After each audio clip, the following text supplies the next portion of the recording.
Red sauce pasta બનાવવા માટે સૌથી પહેલા 1 કપ આપણી પસંદના પાસ્તા લઈ લઈશું. તેમાં 2.5 કપ જેટલું પાણી, સ્વાદ પ્રમાણે મીઠું અને તેલ ઉમેરી 1 થી 2 વિસલ લગાવી લઈશું.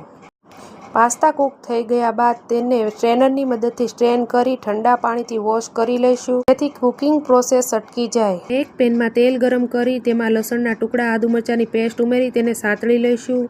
ત્યાર પછી તેમાં ઝીણી સમારેલી ડુંગળી, કેપ્સિકમ અને ટમેટા ઉમેરી તેને પણ કૂક કરી લઈશું. સ્વાદ પ્રમાણે મીઠું, કાળા મરી powder, tomato sauce, soya sauce ઉમેરી તેમાં બોઇલ કરેલા પાસ્તા ઉમેરી સારી રીતે મિક્સ કરી લઈશું. ત્યારબાદ તેમાં પાસ્તા મસાલા અને ઝીણી સમારેલી કોથમીર ઉમેરી તેને ફરી મિક્સ કરી લઈશું. રેડ સોસ પાસ્તાને સર્વિંગ પ્લેટમાં લઈ તેને સર્વ કરીશું. બધાને જ પસંદ હોય તેવા પાસ્તા તૈયાર છે.